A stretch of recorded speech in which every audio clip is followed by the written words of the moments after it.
बातमी येते मुंबईमधनं।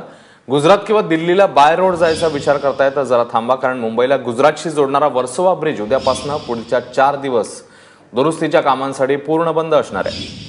या ब्रिजला तडे गेल्याचं काही महिन्यांपूर्वी निदर्शनास आल्यानंतर ही सप्टेंबरपासून या ब्रिजवरून वाहतूक सुरू होती।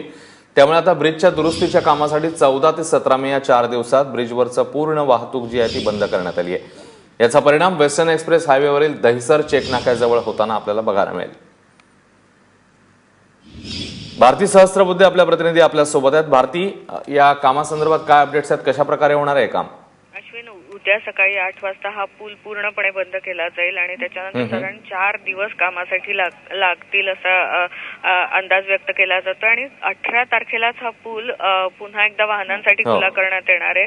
आपल्याला माहिती आहे की उद्या सुट्टीचा दिवस आहे, बरेच लोक त्या भागात जात असतात आणि गुजरातला जाणं येणं करणारे पण लोक आहेत, त्यांना खूप मोठी असुविधा होणार आहे। आणि दुसरी म्हणजे मोठी वाहनं, कारण मोठ्या प्रमाणात जड वाहनांची वाहतूक गुजरात कडून मुंबईच्या दिशेने होत असते, ती सगळी वाहतूक आता घोडबंदर मार्गाने म्हणजे ठाण्याच्या मार्गाने वळवली जाणार आहे। त्यामुळे आता उत्तरेकडे गुजरातकडे जाणाऱ्या रस्त्यावर वाहतूक कोंडी होणारच आहे, पण हा ब्रिज बंद झाल्यामुळे घोडबंदर रोड, ठाण्याचे सगळे रस्ते, इथेही आपल्याला पुढचे 4 दिवस मोठी वाहतूक कोंडी बघायला मिळू शकते। आपल्याला माहिती आहे की सप्टेंबर पासूनच हा ब्रिजचा फक्त एकच भाग वाहतुकीसाठी सुरू ठेवलेला आहे, अर्धा भाग डागडुजीसाठी बंदच आहे।